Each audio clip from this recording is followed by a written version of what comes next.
En pleno siglo XXI, 2 millones de personas viven en colonias. En 11 de ellas pertenecen o están bajo la influencia del Reino Unido.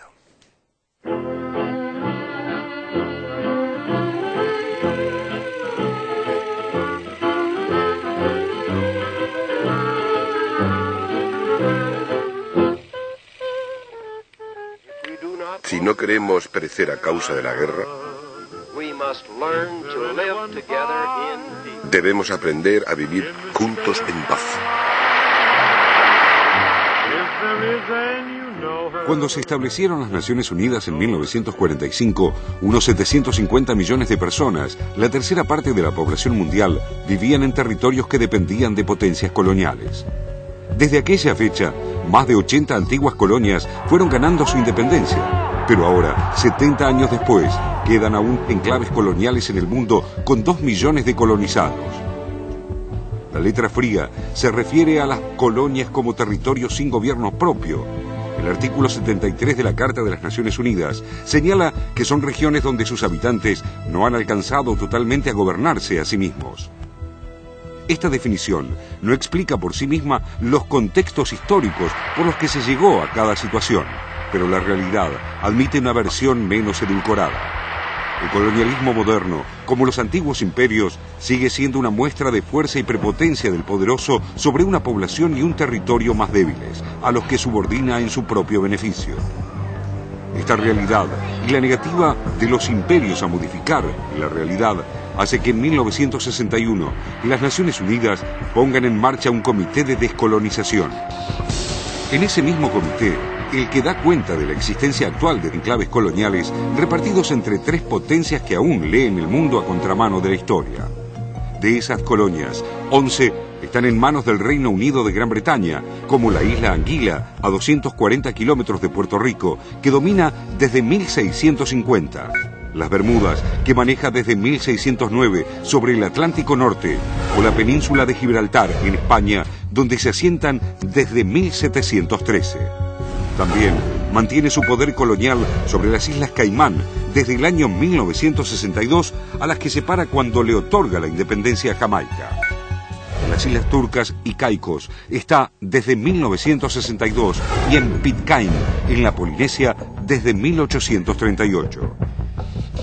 Completan el listado de posesiones coloniales británicas las Islas Vírgenes al este de Puerto Rico, ocupadas desde 1672.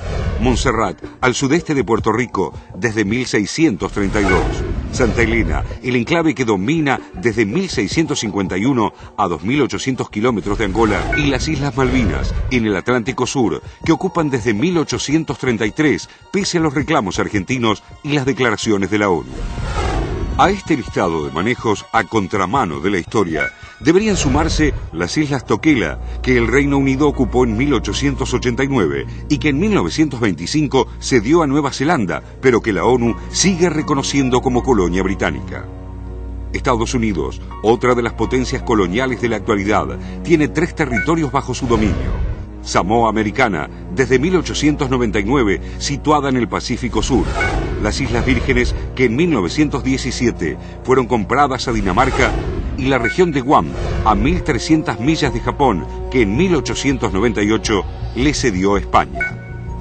Francia tiene desde 1853 la colonia de Nueva Caledonia, en Oceanía, a 1.500 kilómetros de Australia. La enumeración de estos datos demuestra los contradictorios principios enunciados por la ONU, que en 1960 aprobó una declaración sobre la concesión de la independencia a los países y pueblos coloniales y 2 años después formaba un comité especial de descolonización, pero que aún mantiene como miembros permanentes de su Consejo de Seguridad a las 3 potencias colonialistas con un amplio poder de veto. Mientras tanto, las declaraciones se suceden unas a otras sin modificar el escenario de dominación. En 1990, cuando se celebró el 30º aniversario de la declaración, la Asamblea declaró el periodo comprendido entre 1990 y 2000 como el diseño internacional para la eliminación del colonialismo y aprobó un ambicioso plan de acción. Pasado ese lapso, declaró un segundo periodo entre 2001 y 2010 y un tercero entre 2011 y 2020. Pero el anunciado plan de acción se quedó en el cajón de las buenas intenciones. Solo palabras para un mundo que se resiste a entender cómo en pleno siglo XXI 3 potencias sigan manteniendo una veintena de colonias con métodos propios de antiguos imperios.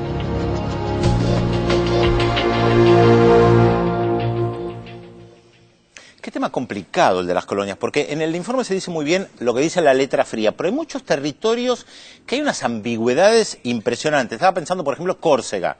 Córcega es parte de Francia, sin embargo, durante mucho tiempo hubo un frente de liberación de Córcega porque ellos quieren la independencia.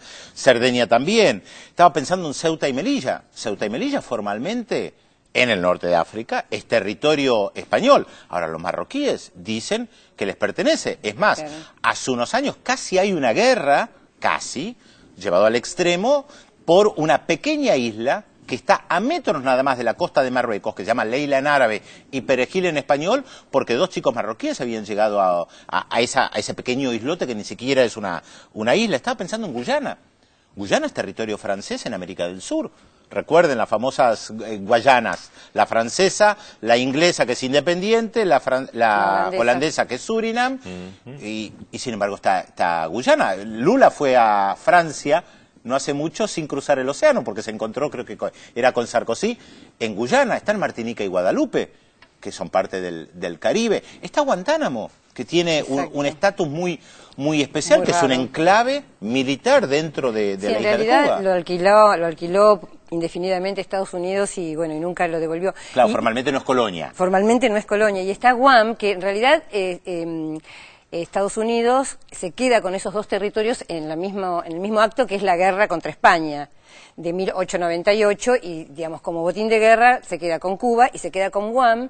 Guam es una isla porque lo que tienen todas estas islas, generalmente son islas las colonias, es que tienen un valor estratégico importantísimo, ¿no? En primer lugar son o paraísos fiscales, es decir, donde pasa toda la parte, la plata en negro de la venta de armas, etcétera, y lo otro es a nivel de militar. Guam, por ejemplo, fue fundamental para Estados Unidos no solo en la guerra de Corea, sino en la guerra de Vietnam. Desde allá llegaban los barcos con los misiles y luego iban los B-52 a bombardear, sino que además dicen que entre Guam y Laos llegaban los cargamentos de heroína para las tropas norteamericanas. Podemos agregar esa zona a la isla Diego García, que es una base militar de Estados Unidos, a Hawái, que no es colonia. Bueno, Malvinas, que tiene la OTAN, que tiene la base de la OTAN. Claro, y hablaban recién de paraísos fiscales que todo el mundo condena, pero que nadie hace demasiado por eliminar esa función, porque son justamente muy funcionales al poder económico de los países centrales, ¿no? Sí, es un tema muy complejo, tiene muchas aristas. Muchas aristas. Bueno,